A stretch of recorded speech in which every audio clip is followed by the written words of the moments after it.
Discuss करेंगे EM2 में आपका वो कौन सा चल रहा था आप लोग का, तीसरी यूनिट चल रहा था सिंक्रोनस मशीन। सिंक्रोनस मशीन यही यूनिट चल रहा था आप लोग का। इसमें हम लोगों ने जो लास्ट टॉपिक देखा था वो क्या देखा था, डिस्ट्रीब्यूशन फैक्टर,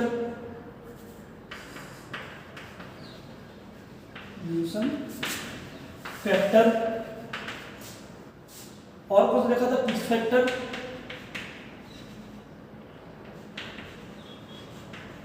और बाइंडिंग फैक्टर। और क्या देख लिया था हमने, बाइंडिंग फैक्टर। तो डिस्ट्रीब्यूशन फैक्टर में क्या होता था, इसको हम KD से डिनोट करते हैं, इसको हम KP से डिनोट करते हैं और इसको हम KW से डिनोट करते हैं। ये सब चीज मैंने पिछली क्लास में देख लिया था। जिसने नहीं देखा है वो पिछली क्लास में आप लोग देख सकते हो। तो डिस्ट्रीब्यूशन फैक्टर क्या होता है, पिच फैक्टर आपका क्या होता है और बाइंडिंग फैक्टर आपका क्या होता है। ठीक है, आज हम लोग टॉपिक इसमें डिस्कस करेंगे मशीन में, वो क्या है, वो है आपका आर्मेचर रिएक्शन। आर्मेचर रिएक्शन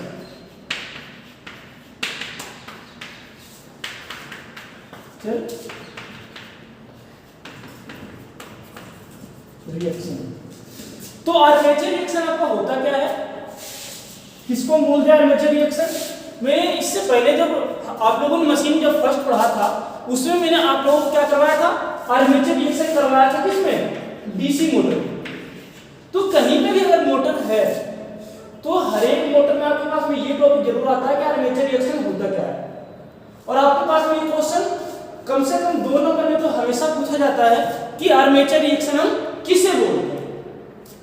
ठीक है, तो अगर हम डिफाइन करने की बात करें तो हम क्या कर सकते हैं, आर्मेचर रिएक्शन को कैसे डिफाइन कर सकते हैं, द इफेक्ट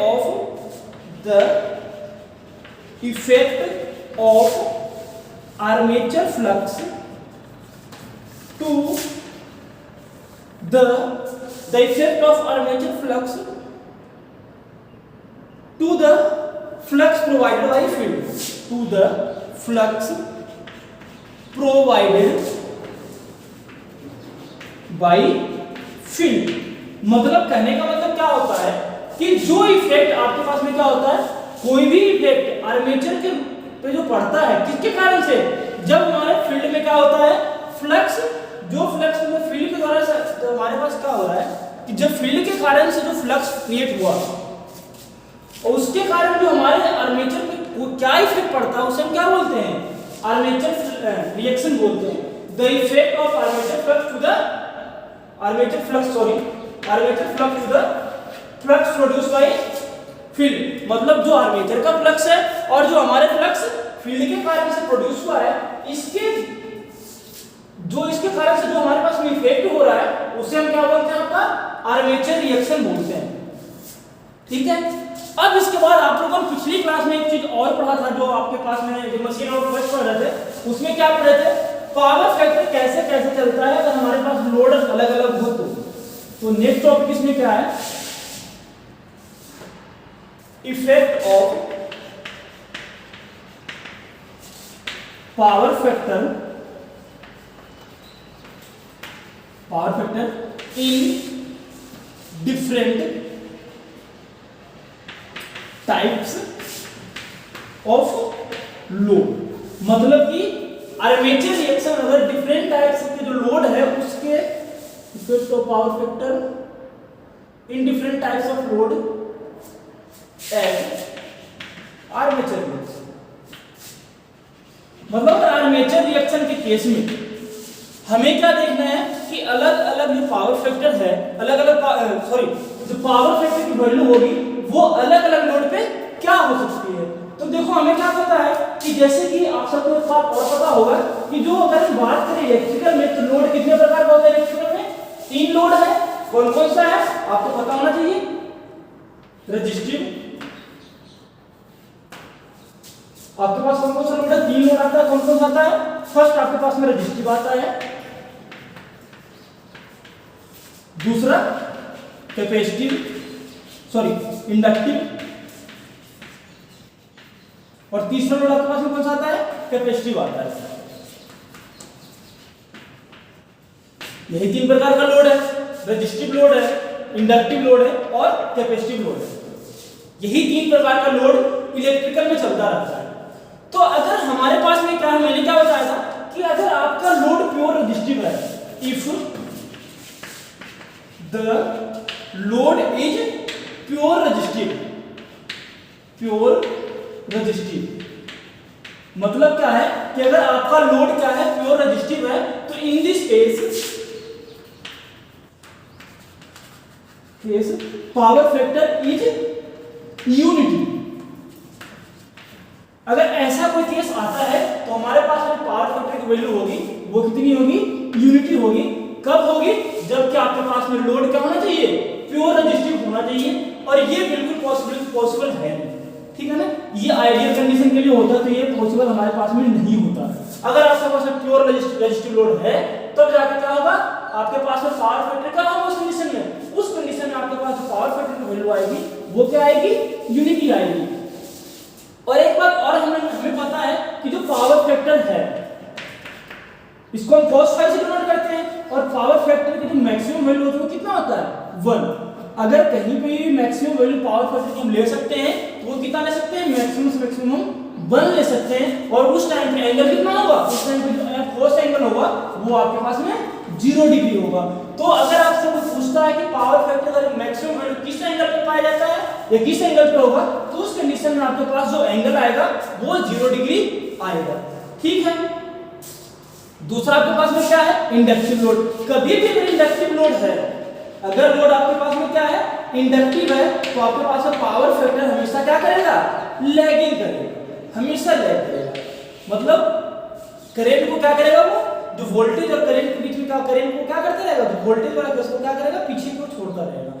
तीसरा केस कौन सा आता है आपके पास में, कैपेसिटिव। कैपेसिटिव के केस में क्या होता है, ये लीड करता है। तो हम अलग अलग पावर फैक्टर को देखते हैं, अलग अलग क्या इफेक्ट हमारे पास में पड़ता है आर्मेचर रिएक्शन पे, ठीक है। तो सबसे फर्स्ट चीज क्या है इसमें,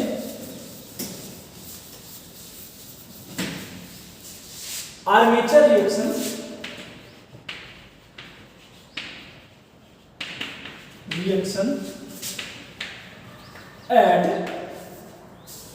at unity पावर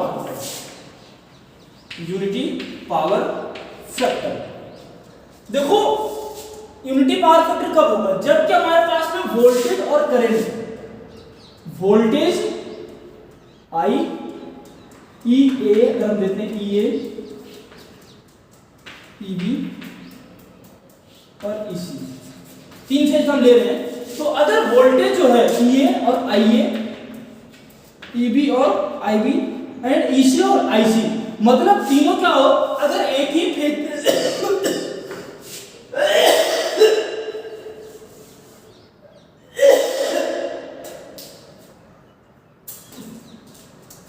अगर आपके पास में क्या होता है,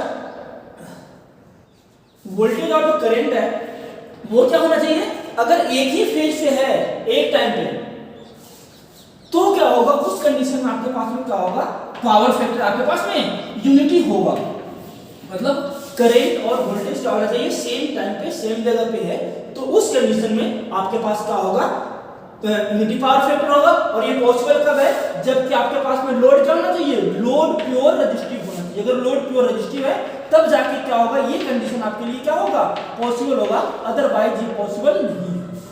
रेजिस्टिव लोड में आपके पास में कौन सा आता है, तो जितने भी हम रेजिस्टेंस यूज करते हैं ना, रेजिस्टेंस वगैरह, ये सारे का सारे रेजिस्टिव लोड है आपके पास में, ठीक है।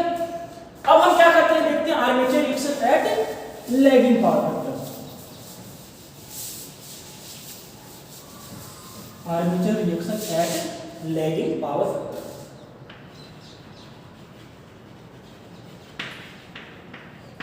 तो देखो लैगिंग पावर फैक्टर में क्या होगा, कि लैगिंग पावर फैक्टर का जो कंडीशन आता है, तो उस कंडीशन आपके पास में क्या होता है कि जो आपके पास में जो फेज करंट है ना, वो क्या करता है, जो उसका रिस्पेक्टिव फेज वोल्टेज उसको क्या करेगा, वो लैग करेगा। फेज करंट क्या करेगा, phase current lag the respective phase voltage मतलब कहने का क्या है, जो IA है वो किसको लैग करेगा, EA को। जो फर्स्ट फेज का वोल्टेज था, IB जो है वो किसको लैग करेगा, EB को लैग करेगा। और IC जो है वो किसको लैग करेगा, EC को लैग करेगा। इस कंडीशन में जो हमारे पास में क्या होगा, पावर फैक्टर क्या होता है उस कंडीशन में, आपके पास क्या होता है, लैगिंग करता है। और ऐसा केस कब आता है, जबकि हमारे पास लोड क्या होना चाहिए, लोड आपके पास में इंडक्टिव होना चाहिए। अगर आपके पास में लोड इंडक्टिव है तो आपके पास क्या होगा, पावर फैक्टर आपको क्या करता रहेगा, लैग करता रहेगा। और इंडक्टिव लोड आपको पता होगा कौन कौन सा है, इंडक्शन मोटर है आपके पास में, ट्रांसफार्मर है, ये सारे के सारे जो भी है ये सारे क्या है आपके पास में, इंडक्टिव लोड ही है। आप फैन लेते हो, फ्रिज वगैरह, ये सारे के सारे क्या है, इंडक्टिव लोड होता है, क्योंकि इसके अंदर जो मोटर लगा होता है वो सारे इंडक्शन मोटर लगा होता है। और ये मोस्टली सारे के सारे क्या है, इंडक्टिव लोड होते हैं। और इस कंडीशन में आपके पास में क्या होता है, पावर फैक्टर आपके पास में क्या करेगा, ये लैग करता रहेगा। ठीक है, इसमें अगर हम ग्राफ देखें तो उसका किस प्रकार का ग्राफ होता है वो देखते हैं एक बार। ये बोल क्या रहा है, जो फेज वोल्टेज है वो क्या करेगा, करंट को लैग करना स्टार्ट कर जाएगा। मतलब करंट जो है फेज को क्या करना चाहिए, लैग करना चाहिए। तो ये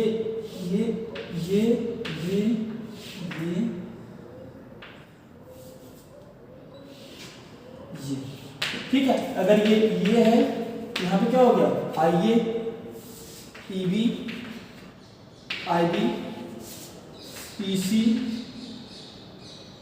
IC, ठीक है। तो ये इस प्रकार से क्या करता है, ये इस प्रकार से आपके पास में ये लैग करता है, आपके पास में रहेगा। सॉरी, ये जो है आपके पास में EC है और ये आपके पास में IC।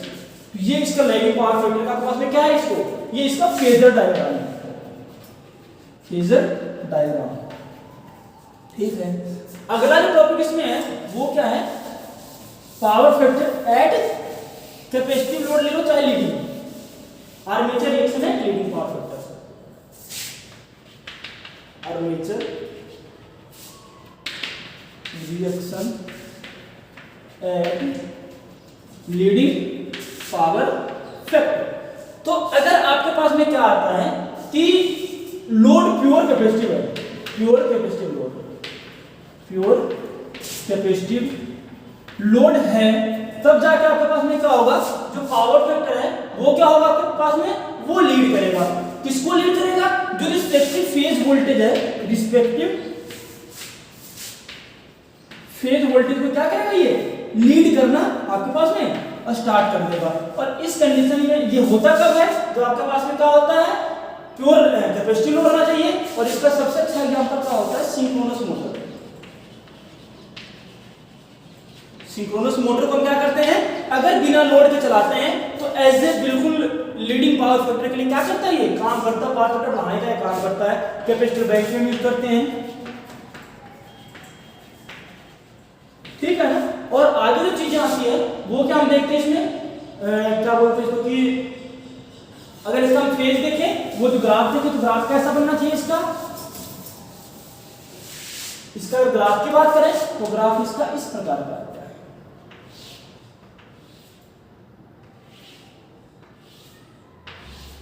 अगर यहां पे क्या है,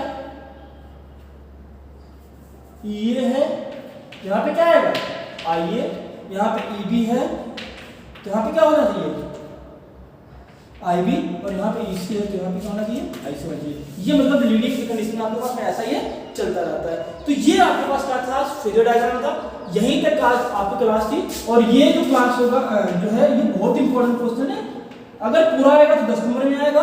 डेफिनेशन 2 नंबर पे कंपलसरी पूछा ही जाता है आर्मेचर रिएक्शन का।